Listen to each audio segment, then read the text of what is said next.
Have you ever woken up from a dream that felt far too big to belong to you? Not a dream about forgetting your keys or missing an exam or running late for work, but a dream that felt as though it had been summoned from the deep ocean of human history. In these dreams, you might find yourself standing on the edge of a burning ancient city, or watching a colossal wave swallow an unfamiliar continent, or descending into a subterranean temple carved from black stone, surrounded by symbols you have never seen in waking life, yet somehow recognize instantly.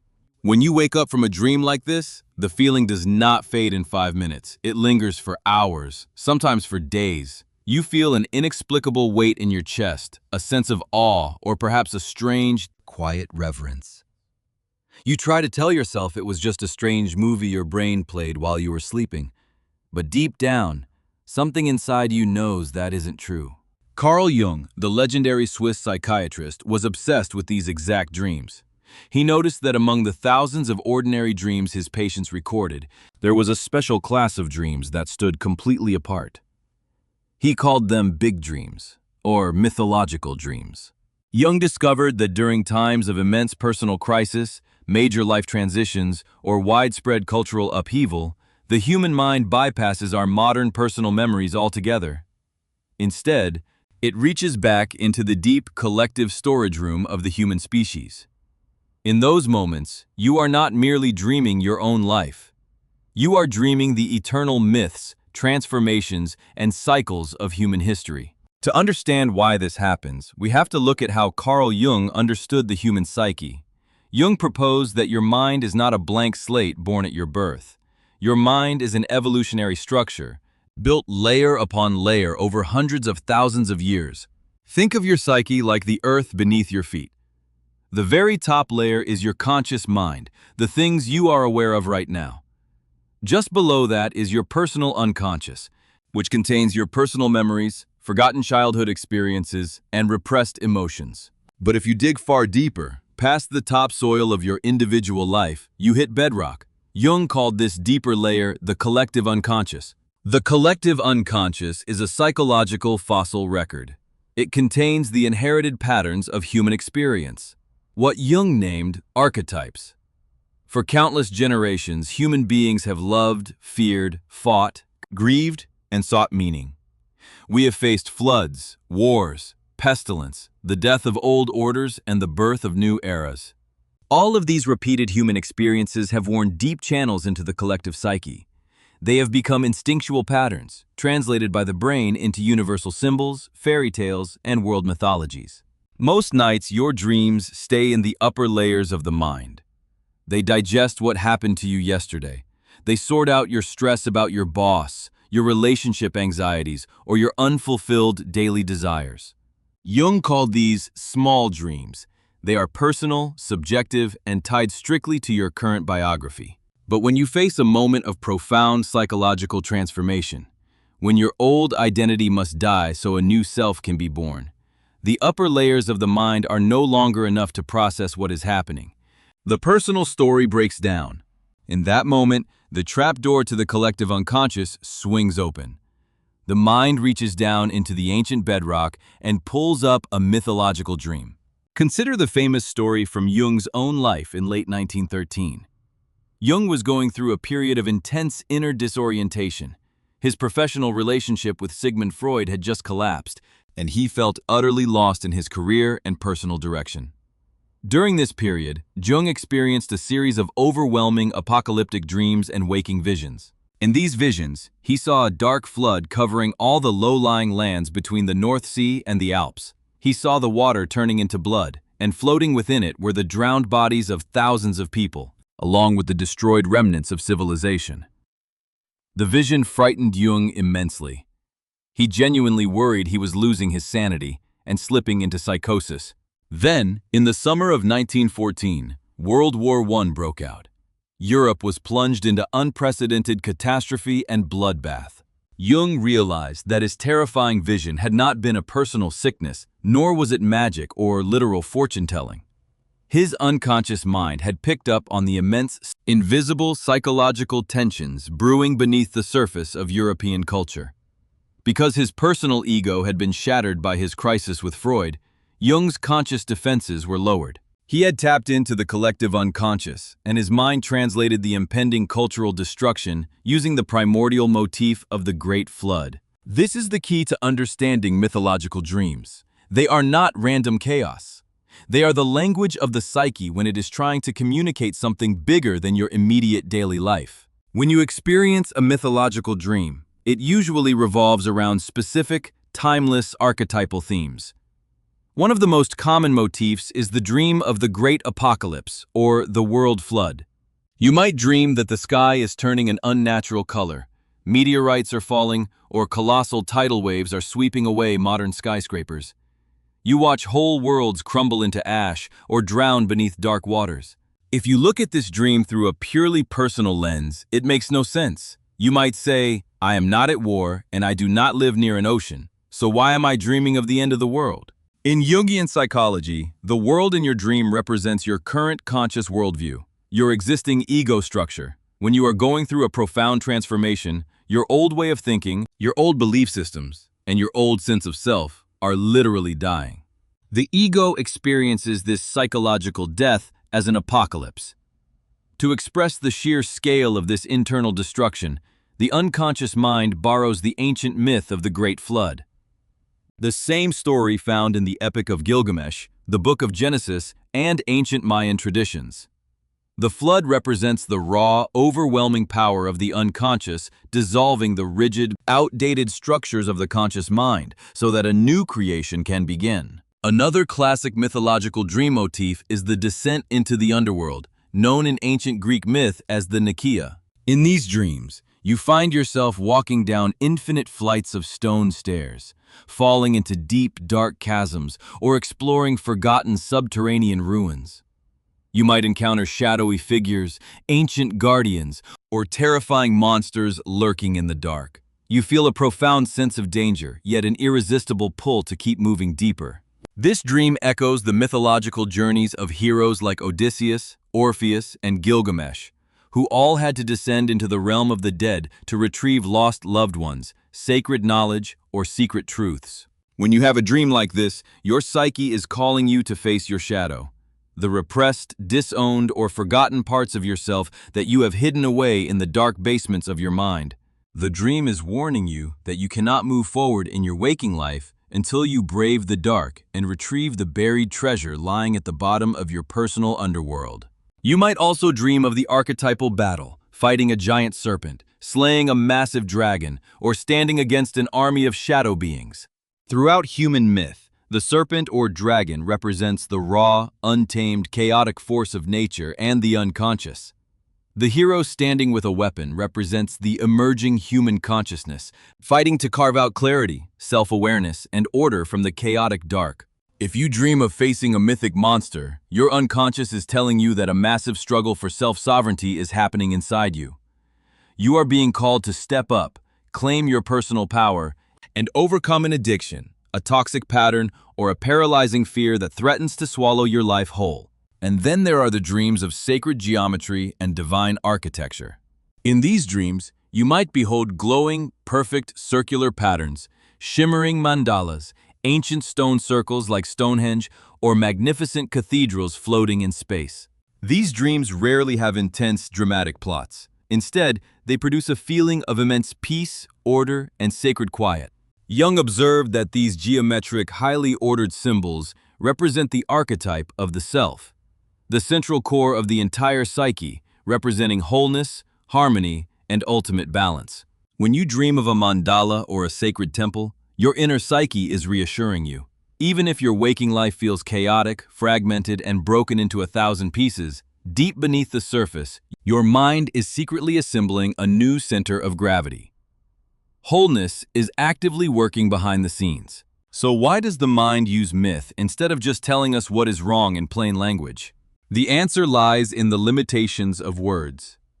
Modern language is built for logic, business, science, and practical survival.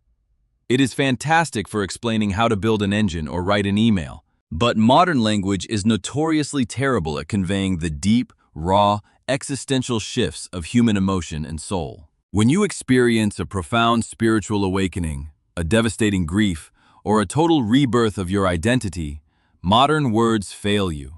The unconscious mind, however, does not speak in words. It speaks in images, metaphors, and grand emotional tones. When a major psychological shift occurs, the mind looks for a container big enough to hold that massive energy.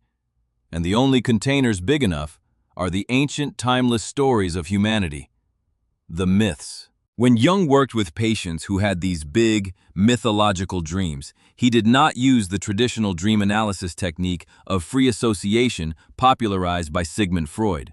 Freud tended to look backward. He would take a dream image and break it down until it pointed to a past personal trauma, a repressed childhood memory, or a hidden physical urge. Jung believed that reducing a grand, mythological dream to simple childhood trauma was a tragic mistake. It stripped the dream of its sacred power and missed the entire point. Instead of reducing the dream, Jung developed a method called amplification. When amplifying a dream, Jung did not ask what daily stress caused this. Instead, he asked, where else in human history, mythology, folklore, or art does this exact image appear? If a patient dreamed of a raven plucking a gold ring from a fire, Jung wouldn't just ask about their childhood pet bird. He would research Norse mythology, Native American folklore, and medieval alchemy. He would look at how the raven and the gold ring were used across centuries of human storytelling. By comparing the patient's dream to the vast canvas of world myth, Jung helped the dreamer realize that their personal struggle was connected to an ancient, universal human pattern. This realization had a profoundly healing effect on Jung's patients. When you suffer deeply, your ego feels utterly isolated. You think, no one has ever felt this broken. No one has ever been this lost. No one has ever faced a failure this absolute. But when you realize that your internal crisis is generating the exact same mythic symbols that ancient Egyptians, medieval alchemists, and indigenous shamans painted on cave walls and carved into stone, your isolation shatters. You realize you are not broken. You are simply passing through a timeless human initiation. You are living out a chapter of the universal human story. You are playing the hero in a myth that has been acted out millions of times before you and will be acted out millions of times after you are gone. Now, it is extremely important to maintain a grounded, healthy perspective here. Jung was a scientist and a practical doctor. He warned strongly against falling into spiritual inflation or superstitious obsession. Having a mythological dream does not mean you are a chosen prophet, a psychic, or a superhero destined to save the planet.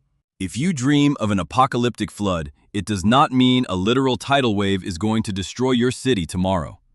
To interpret mythological dreams literally is to completely miss their psychological gift. When you give in to spiritual inflation, your ego hijacks the dream to make you feel special, elite, or grander than others. Jung warned that this is dangerous. It separates you from real life and prevents true psychological growth. A mythological dream is not a medal given to your ego. It is a work order given to your soul. It is the deep psyche saying, the current way you are living is too small. The current story you are telling about yourself is too narrow. You are facing a profound crossroads, and you need to draw upon the deepest, most resilient parts of human nature to navigate it. So, how do you work with a mythological dream when you have one?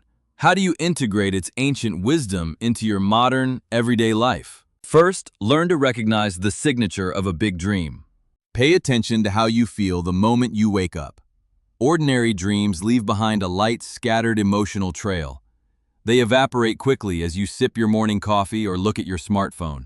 A mythological dream feels heavy, dense, and strange. It carries a distinct feeling that Otto Rudolph called the numinous, a mixture of awe, mysterious power, and deep solemnity. The dream scenes feel vivid, panoramic, and cinematic. You often feel less like an active participant making choices and more like an observer witnessing a grand, ancient ritual. When you recognize that you have had a big dream, do not immediately grab your phone to look up a cheap online dream dictionary. Online dream dictionaries are almost entirely useless for archetypal dreams because they try to give generic, one-size-fits-all definitions. They tell you that dreaming of water means emotions, or dreaming of a snake means betrayal. That is far too simple and reductive.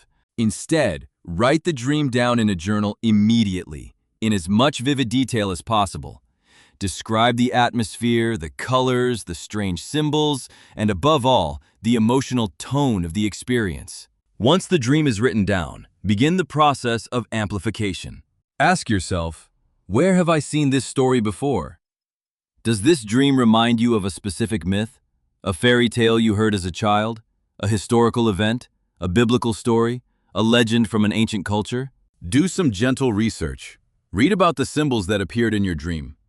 Look into how different cultures throughout history interpreted dragons, abysses, sacred trees, towers, or celestial events. As you research, notice which mythic stories create an emotional spark inside you. You will often find a striking, uncanny parallel between the imagery in your dream and an ancient myth you have never formally studied. Once you find the mythical connection, bring it back to your personal life. Ask yourself these reflection questions. What in my waking life is currently undergoing a complete death and transformation? Where in my life am I being called to descend into the dark cave and face something I have been running away from? What old, rigid worldview or lifestyle am I holding on to that needs to be swept away by the flood so something new grow? And finally, what ancient heroic quality, courage, endurance, sacrifice, or wisdom is my inner psyche asking me to step into right now? When you answer these questions, you bridge the gap between the ancient world of the collective unconscious and your modern daily life. You transform a strange, terrifying night vision into a practical roadmap for your personal growth. We live in a modern world that has largely stripped away myth, ritual, and sacred depth. We are taught to view the world through a purely cold, rational, material lens. We treat our minds like simple computers, and we view our dreams as useless neural garbage left over from a busy day. Because of this, modern people often feel profoundly alienated, flat, and disconnected from meaning. We feel cut off from the vast, deep roots of human history.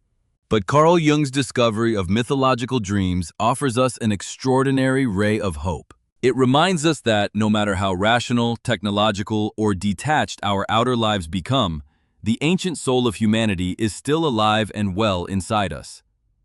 Beneath your modern anxieties, your social media feeds, and your daily routines lies an ocean of infinite depth. When your life falls apart, when your world shakes, or when you face an uncertain future, your psyche does not leave you stranded. It reaches back through thousands of years of human history to hand you an ancient lantern. It reminds you that humanity has walked through dark forests, faced terrifying dragons, survived great floods, and rebuilt from the ashes countless times before. The next time you wake up in the dark with your heart pounding from a dream of ancient stones, rising tides, or mythic beasts, do not brush it away. Sit quietly in the dark. Honor the ancient voice speaking from the depths of your mind. You are not just a person trying to survive another day in the modern world. You are the bearer of an ancient human consciousness, and your psyche is calling you to take your place in the eternal, unfolding story.